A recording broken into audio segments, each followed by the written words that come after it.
Good morning to you, and everyone is familiar with the greatness of the fire department, and Pooler Fire Rescue is no different. And it doesn't matter if it's, an actual blaze or getting a cat out of the tree, or if you have your arm stuck in a grinder, the fire department is going to show up and they're going to solve that problem for you. Well, today they have a problem and they're asking your help in solving it.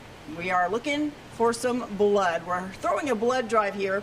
Pooler Fire and Rescue operates a wellness program. So let's talk about that first, and then let's talk about the blood drive and the person that we're doing it in honor of. Absolutely, yeah. There's a nonprofit that 5 of our guys started, and it's to help those in need. Everything from situations like Lieutenant Batayias battling cancer to maybe somebody with a sick kid to anything else you can think of. Just a little extra help.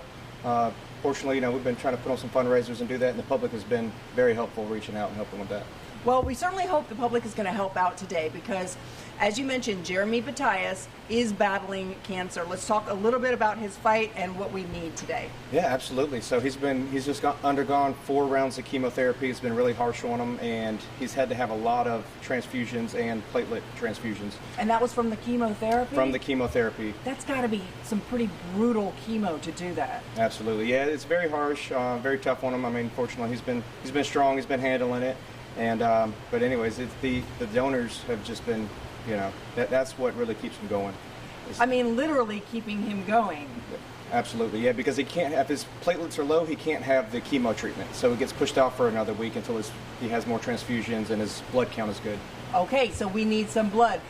So we're having a blood drive today. No, it's not going to be here at the fire department. We're having it at City Hall. Yes, it'll be City Hall right on Highway 80, 100 Southwest Highway 80.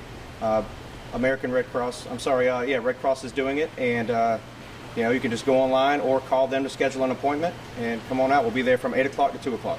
Okay, and that's just this location, but of course you can donate blood all over the area, and blood is needed all the time. Let's talk about that for just a moment. Absolutely, yeah. It's just anything from people that have accidents to people that are undergoing cancer treatment to anything else. People need it so often, and it takes a lot of donors to really cover the area. There's really a blood shortage, so all the help we can get. This isn't something that the government can generate on their own or make. This is something that has to come from people. If you have it in your heart to donate some blood today, whether it's for Jeremy or just in general for the general collected services of the American Red Cross, please consider doing that today. If you want to go down to City Hall, that'll be from 8 to 2 o'clock for that event today, but all day, every day, there are facilities around the area where you can donate some blood.